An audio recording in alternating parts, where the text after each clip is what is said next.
we don't know immediately off the top who should be the winner of the Women's Royal Rumble, then it says a lot about the field.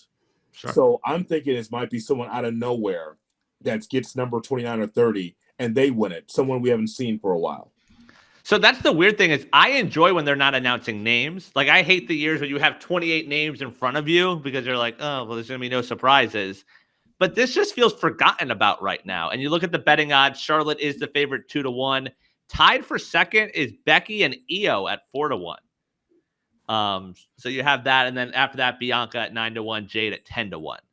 So that's what the betting odds are saying right now. So I agree. I think it'll be someone we haven't seen, but let's put a little bit more into it as opposed to just like, oh yeah, we have this as well. Yeah, I mean, on the men's side, it is. They're going one direction that I don't think I've ever seen them go. Where it's like, I mean, seriously, like this is the most star-studded list that we've seen going in, and it's a little bit of a different direction. It's the complete opposite on the women's side. While I do fully expect Becky, and there are rumblings that she has signed her contract, and obviously Charlotte is posting on social media pictures of her in the gym, so it looks like she's very close to returning in ring as well. I understand, I guess, if you want to make one of those two the first ever two-time Royal Rumble winner, but like they're both big enough stars. Charlotte's a 14-time champ at this point. Like Becky's Becky, and has also said that on the show that she's more interested in telling stories than necessarily chasing championships. So, well, yeah, I guess you could do that, but also if you want one of those two to have a championship match at WrestleMania, they're Becky Lynch and Charlotte Flair. They can just kind of challenge because of who they already are. So I'm hoping for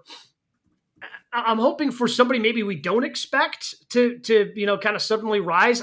I'm still working through that list of who that could potentially be because I feel like there are a lot of women right now that would be really good challengers for the new mid-tier titles that they just created.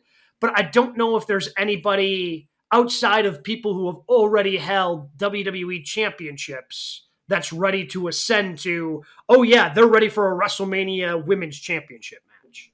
Well, to that point, you look at the previous 6 winners, Becky, Charlotte, Bianca, Ronda, Rhea, and then Bayley last year.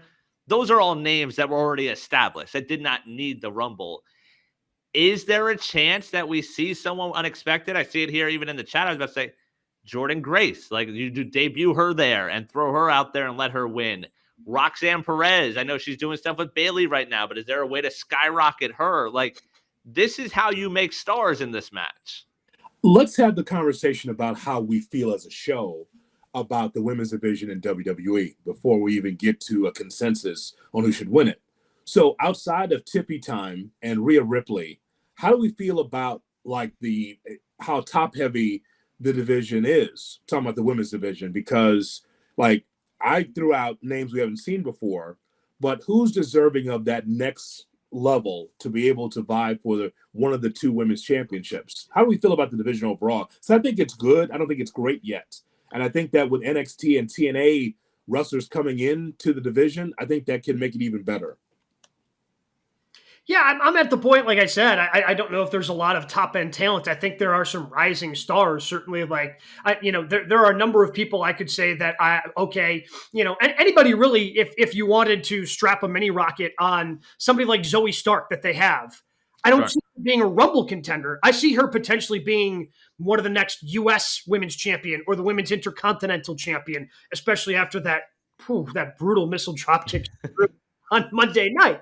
But like they've done stuff with her before, going back to the Trish Stratus storyline from a couple of years ago that they were hoping would put her over, and then they didn't really do anything with her. But I think somebody like that, that they've, somebody even like Dakota Kai, where you see the talent there, but because they haven't done much with it, it just seems like such a leap to go from from where they are right now all the way to a women's championship match, especially now that you have that little bit of a ladder in between with those mid-tier titles. And if you start taking a look at the men's, the people who have won the men's Royal Rumble, Cody, Brock Lesnar, Edge, Drew McIntyre, like these are all pretty established people too. So does that mean somebody like Nia Jax is going to get her first Rumble win because she has been on such a good run. Again, she just dropped the championship not that long ago, but maybe she gets, another opportunity by winning the Royal Rumble. But when you list out the men, like Drew, you have to go all the way back to Drew. Like Drew felt like he wasn't all the way at the top yet, and it sort of pushed him there. To your point, Hood, like the only people I think of in that division that are credible, where you could see them, it would have been Tiffy, but they just put the belt on her with Money in the Bank.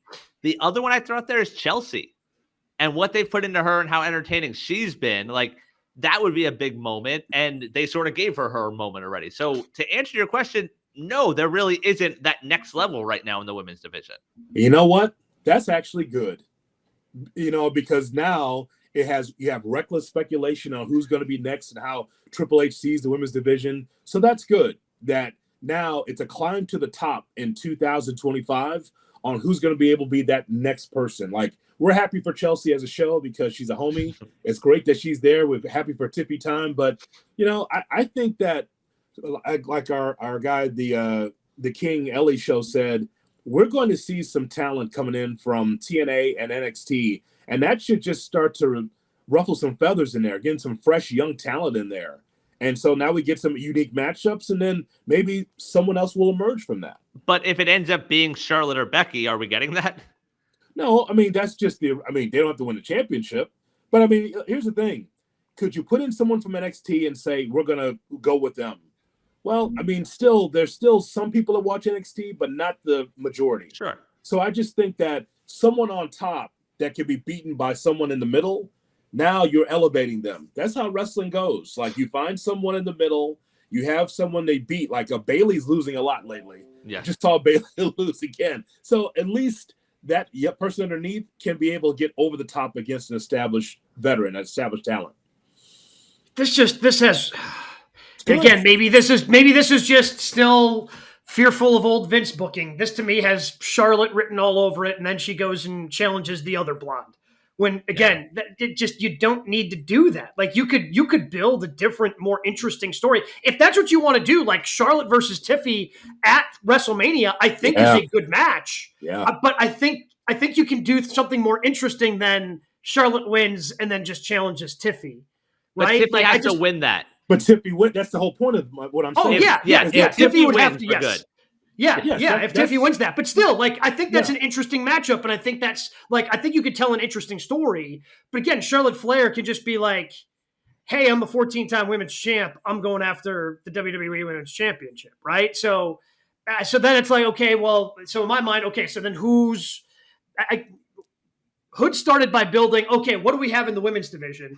I'm looking at the women's champions and trying to figure out what makes the most sense for them in terms of their WrestleMania matches. And again, Charlotte makes a ton of sense for Tiffy.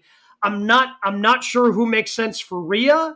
Like, as much as we have fantasy booked time and time again, Rhea versus Bianca, like, it just, that doesn't seem like they're both baby faces. Right. And it seems like Bianca's going to be tied up in whatever happens with Jade Cargill. I'm assuming she's returning for the Rumble as well at this point. But I don't know. So trying to figure out who faces Rhea, maybe it is somebody like Jordynne Grace because she looks so good. And that, like, while WWE fans have a little bit of understanding who she is, she's been in the Rumble before. She's appeared on NXT television. Like, with Mania being so far away and being a couple extra weeks, you would have a better opportunity of, hey, look at how she looks. She's clearly a challenger. She's a former world champion in TNA. And maybe you can just strap the rocket to her that way and tell a story of, hey, she's not some up and comer. This is definitely a challenger who can go physically toe to toe with Rhea Ripley.